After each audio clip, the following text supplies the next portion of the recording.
என்னதான் union education minister Dharmendra Pradhan அவர்கள் அவரோட பதவியை ரிசைன் பண்ணியிருந்தாலும் இதுக்கு மேலே வந்து இந்த மாதிரியான கொஷின் பேப்பர் லீக் ஆகுறது அப்படின்றது நடக்காமல் இருக்குமா அப்படின்னு கேட்டிங்கன்னா என்னை பொறுத்த வரைக்கும் அப்படி இல்லை. அதாவது எத்தனை எஜுகேஷன் மினிஸ்டர் புதுசாக வந்தாலும் இந்த கொஷின் பேப்பர் லீக் ஆகுது அப்படின்றது நடந்துட்டு தான் இருக்க போகுது.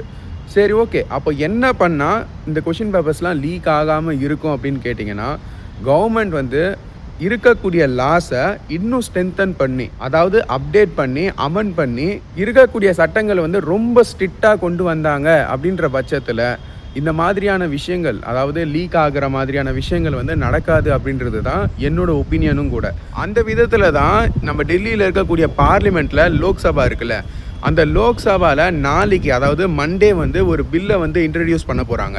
அது என்ன பில் அப்படின்னா public examination prevention of unfair means amendment bill 2026 அப்படின்னு சொல்லிட்டு யூனியன் மினிஸ்டர் ஜிதேந்தர் சிங் இவர் வந்து நாளைக்கு பார்லிமெண்ட்டில் இருக்கக்கூடிய லோக்சபாவில் இந்த பில்லை வந்து இன்ட்ரடியூஸ் பண்ண போகிறாங்க.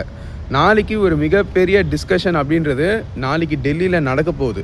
இந்த பில்லை வந்து இன்ட்ரடியூஸ் பண்ணுறதுக்கான முக்கியமான விஷயம் என்ன அப்படின்னா, இதுக்கு மேலே நடக்கக்கூடிய நீட் மாதிரியான பெரிய பெரிய எக்ஸாம்ஸ், லைக் வந்து கவர்மெண்ட் எக்ஸாம்ஸ் கூட இருக்கட்டும், அதை வந்து எந்த ஒரு சீட்டிங் இல்லாமல் நடத்தணும் அப்படின்ற எண்ணத்தில் தான் இந்த பில்லை வந்து நாளைக்கு பார்லிமெண்ட்டில் வந்து இன்ட்ரடியூஸ் பண்ண போகிறாங்க. புதுசாக கொண்டு வர பில்லில் என்னென்ன மாதிரியான ப்ரொவிஷன்ஸ் இருக்குது அப்படின்னு சொல்லிட்டு நம்ம அடுத்த வீடியோவில் பார்க்கலாம்.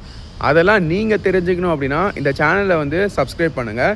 இல்லை இன்ஸ்டாகிராம், ஃபேஸ்புக்கில் பார்க்குறீங்க அப்படின்னா ஃபாலோ பண்ணுங்கள். நன்றி.